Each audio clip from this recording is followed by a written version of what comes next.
Welcome to my channel. சிறுவினா. சீன கதை வாயிலாக நேர மேலாண்மை விளக்குக. சீனத்தில் யாங்சவ் என்ற பகுதி.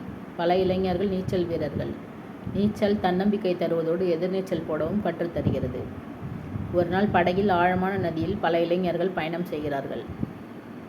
வெள்ளம் ஏற்பட்டு படகு கவிழ்ந்தது.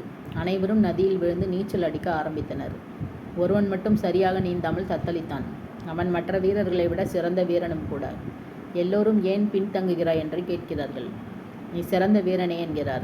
அவன், என்னுடைய கச்சையில் 1000 பொற்காசுகள் உள்ளது, அதனால் என்னால் நீந்த முடியவில்லை என்றான். அவன் அவற்றை விடுவதற்கு மனமில்லாமல் தன் அரிய உயிரை நீத்தான். எது எந்த நேரத்தில் முக்கியம் என்று சரியான முடிவெடுப்பதில்தான் வாழ்வின் வெற்றி அடங்கியுள்ளது என்பது கதை மூலம் அறிய முடிகிறது. வணிக மேலாண்மை பற்றி பட்டினப்பாலை கூறுவனவற்றை விளக்குக. காவிரி பூம்பட்டினத்தில் மாரிகாலத்து மழை மேகம் போல் கடல் வழியே வேற்று நாட்டு மரக்கலங்கள் வந்தன. மரக்கலங்களில் இருந்து பொருட்களை இறக்குமதி செய்தும் வேறு நாடுகளுக்கு ஏற்றுமதியாக அனுப்பவும் கணக்கிட இயலாத பொருட்கள் பண்டகசாலை முற்றத்தில் குவித்து வைக்கப்பட்டிருந்தன. வான்முகந்த நீர் மழை பொழியவும் மழை பொழிந்த நீர் கடல் பரப்பவும் பட்டினப்பாலை 126, 132 என்ற பாடலடிகள் மூலம் அறிய முடிகிறது. காவிரி பூம்பட்டினத்து துறைமுகம் பற்றி குறிப்பு வரைக. பல நாடுகளிலிருந்து மரக்கலங்கள் வந்தன. ஏற்றுமதி இறக்குமதி பொருட்கள் முற்றத்தில் மலை போல் குவித்து வைக்கப்பட்டிருந்தது. சுங்க வரி வசூலிக்கப்பட்டன. வரி வசூலித்த பின் புலிச்சின்னம் பொறித்தனர். வரி ஏய்ப்பவர்களை கண்காணிக்க வலிமை மிக்கவர்கள் இருந்தனர். ஷேக்ஸ்பியரின் நாடகம் வழி ஔவையாரின் நல்வழியை ஒப்பிட்டு நிதி மேலாண்மையை விளக்குக. டைமன் என்பவன் ஏதென்ஸ் நகரில் இருந்தான். வரவு குறைவு, செலவு அதிகம் நீடித்தது. உதவியாளர் எவ்வளவு சொல்லியும் கேட்க மறுத்தான். கடன் கொடுத்தவர்கள் கழுத்தை நெரித்தார்கள். அதற்கும் அவன் வருந்தவில்லை. தன்னிடம் விருந்து உண்டவர்கள் உதவுவார்கள் என்று எண்ணினான். அதுவும் பொய்யானது. சேவகர்கள் 4 திசை சென்றும் வெறும் கையோடு திரும்பினர்.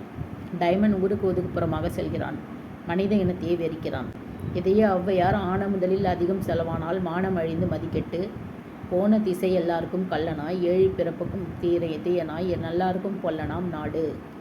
வரவுக்கு அதிகம் செலவு செய்து மானம் அழிந்து மதிக்கெட்டு எந்த திசை போனோம் என்று தெரியாமல் திருடனாய் தீயவனாய் வாழும் நிலை ஏற்படும் என்று ஷேக்ஸ்பியர் நாடகத்தோடு ஒப்பிடுகிறார்.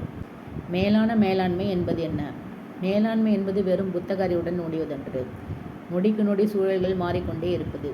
ஏற்கனவே தயாரித்த அறிவுரைகளை வைத்து புதிய நெருக்கடியை நேர்கொள்ள முடியாது. முன் அனுபவம் என்பது எதிர்மறையாகிவிட்டது. அனுபவசாலிகள் செக்குமாடாகத்தான் இருப்பார்கள். நமக்கு தேவை ஜல்லிக்கட்டு காளைகள். வே. இறையன்பு குறிப்பு வரைக. பெயர் வே. இறையன்பு. பதவி இந்திய ஆட்சிப்பணி, தமிழ்நாடு. சிறப்பு IAS தேர்வு தமிழில் எழுதி வெற்றி பெற்றவர். நூல்கள்: வாய்க்கால் மீன்கள், IAS, வெற்றி படிக்கட்டுகள், 7வது அறிவு, உள்ளொளி பயணம், மூளைக்குள் சுற்றுலா. சிறப்புகள்: வாய்க்கால் மீன்கள் 1995 தமிழ் வளர்ச்சித்துறை பரிசு பெற்ற நூல் மற்றும் பட்டிமன்ற நடுவர்.